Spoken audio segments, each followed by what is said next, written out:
بسم اللہ الرحمن الرحیم۔ میرے بھائی اور بہنوں، السلام علیکم۔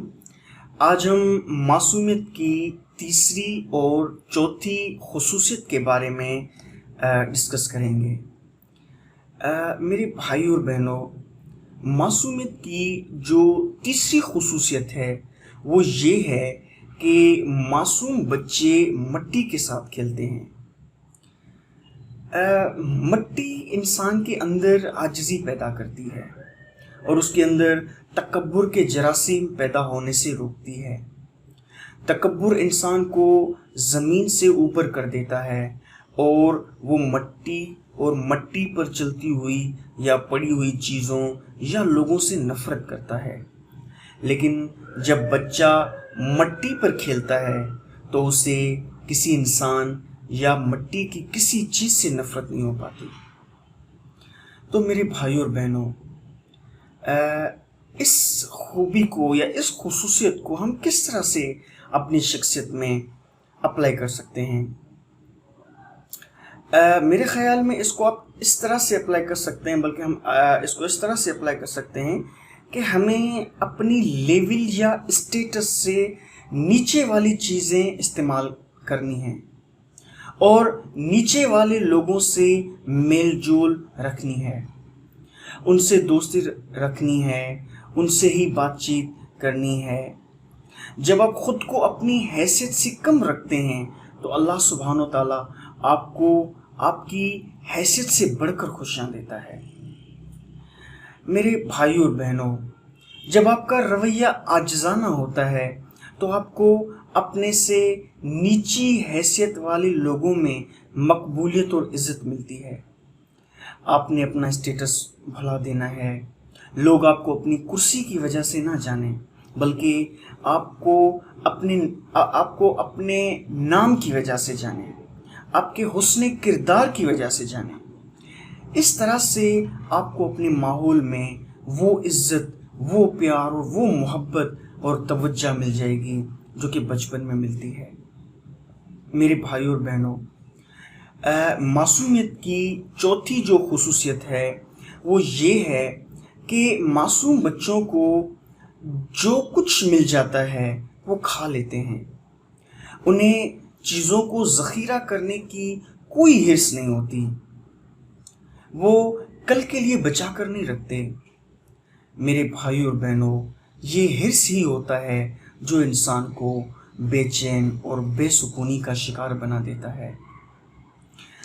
نفسیات کے کسی ماہر ٹرینر نے، جو کہ شاید انڈیا سے تھا اور جس کا نام میں ابھی بھول رہا ہوں، بچوں کے متعلق کیا خوب بات کی تھی کہ آپ تو سارا دن آفس میں ایئر کنڈیشنر میں بیٹھے ہوتے ہیں اور پھر ایئر کنڈیشنر والی گاڑی میں گھر آتے ہیں اور آپ کا بچہ سارا دن جسمانی طور پر دوڑتا، بھاگتا اور کودتا رہتا ہے، لیکن جب آپ گھر آتے ہیں تو آپ تو بہت تھکے ہوئے ہوتے ہیں اور آپ کا بچہ دور کر آپ سے لپٹ جاتا ہے۔ تو میرے بھائی اور بہنوں، جب وہ بچہ آپ سے لپٹ جاتا ہے تو آپ اسے اپنے سے دور کر کے کہتے ہیں کہ ریلیکس ہو جائیں، میں تھکا ہوا ہوں۔ وہ ٹرینر آگے کہتے ہیں کہ آپ نے ایسا کیا کام کر دیا ہے جو آپ تھکے ہوئے ہیں؟ جسمانی طور پر آپ کے بچے کی فزیکل موومنٹ آپ سے زیادہ ہوئی ہے، پھر بھی وہ انرجی سے بھرپور جبکہ آپ تھکے ہوئے ہوتے ہیں۔ اصل میں آپ کی حریصانہ سوچ، کل کی سوچ اور ماضی کی سوچ، یہ ساری چیزیں آپ کی ساری انرجی چوس لیتی ہیں، اسی لیے آپ خود کو تھکا ہوا تصور کرتے رہتے ہیں۔ لیکن وہ بچہ ایسی سوچوں سے بے نیاز ہوتا ہے، اسے کل کی کوئی فکر نہیں ہوتی، اسی لیے وہ اپنے ہر پل سے لطف اندوز ہوتا رہتا ہے۔ تو میرے بھائی اور بہنوں، بچے کی اس خوبی کو ہم کیسے اپنے اندر اپلائی کر سکتے ہیں؟ یعنی کل کے لیے بچا کے نہ رکھنا، اور جو کچھ ہوتا ہے وہ اس کو یعنی کھا لیتا ہے، تو اس کو ہم کس طرح سے اپلائی کر سکتے ہیں؟ میرے بھائی اور بہنوں، بچے کی اس عادت کو یا اس خوبی کو یا اس خصوصیت کو ہم اس طرح سے اپلائی کر سکتے ہیں کہ دیکھیں بچے کی اس عادت کے پیچھے اس بچے کا اپنے والدین میں یقین اور اعتماد پنہاں ہوتا ہے. اسے یقین ہوتا ہے کہ جس ماں نے مجھے آج کھانے کے لیے دیا ہے وہی مجھے کل بھی دے گی. اسی لیے اسے کل کے لیے کوئی فکر نہیں ہوتی. وہ چونکہ اپنی ماں پر ڈپینڈنٹ رہتا ہے اور اسے اس پر اعتماد اور یقین بھی ہوتا ہے، اسی لیے وہ ماں اسے کبھی بھی بھوکا نہیں سونے دیتی. میرے بھائیوں اور بہنوں، لیکن انسان کو اپنے رب پر، اپنے پیدا کرنے والے پر، جس نے رزق کا وعدہ کر رکھا ہے، اس پر اعتماد نہیں ہوتا. اسی لیے اسے ہمیشہ اپنے کل کی فکر ہوتی ہے. اسے یہ فکر ہوتی ہے کہ آج جو چیزیں میسر ہیں شاید کل نہ ہوں. اسی لیے وہ انہیں استعمال کرنے میں بخل سے کام لیتا ہے اور اسے اس کی یہ سزا ملتی ہے کہ کل کے خوف کی وجہ سے آج ڈرا اور سہما سا رہتا ہے. میرے بھائیوں اور بہنوں، دوسری سزا اسے یہ ملتی ہے کہ وہ بھوک کا شکار رہتا ہے.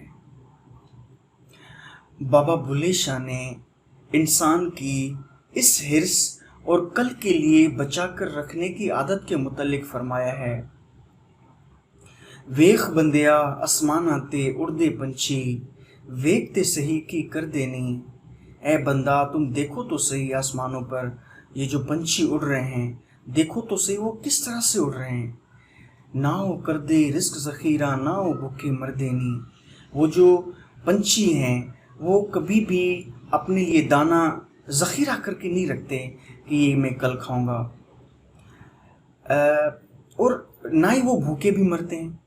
کدی کسی نے اڑدے پنچھی بھوکے مردے ویکھے نہیں. پھر وہ کہتا ہے کہ کیا آپ نے کبھی یہ سنا ہے کہ کبھی کوئی پنچھی بھوک کی وجہ سے مر گیا ہو؟ آگے وہ فرماتے ہیں، بندے کر دے رزق ذخیرہ، بندے بھوکے مر دینی. یہ انسان ہی ہے جو کل کے لیے بچا کے رکھتا ہے اور پھر بھوک سے بھی انسان ہی مرتا ہے. میرے بھائیوں اور بہنوں، معصومیت کی دولت حاصل کرنے کے لیے ہمارا رویہ یہ ہونا چاہیے کہ کل کے لیے زیادہ سوچنے اور زیادہ فکر مند رہنے اور کل کے لیے مال جمع کرنے کے بجائے آج جو ملا ہے اسے پیار اور محبت کے ساتھ اپنے بھائیوں کے ساتھ مل کر کھایا جائے، اور جو نیا کل آنے والا ہے اس میں محنت کرنی ہے، کوشش کرنی ہے اور اپنے رب سے، اپنے مالک سے اپنا رزق طلب کرنا ہے. جب آپ اپنا مال آنے والے نسل کے لیے اکٹھا کر کے رکھنے کے بجائے اپنے بھائیوں پر اور اپنے قریبی رشتہ داروں پر خرچ کریں گے تو ان سے آپ کو بچپن والی محبت اور پیار حاصل ہوگا. میرے بھائی اور بہنوں، اللہ پاک سے دعا ہے کہ اللہ پاک ہمیں اپنے اندر یہ دونوں خوبیاں جو ہے وہ پیدا کرنے کی توفیق عطا فرمائے. آمین.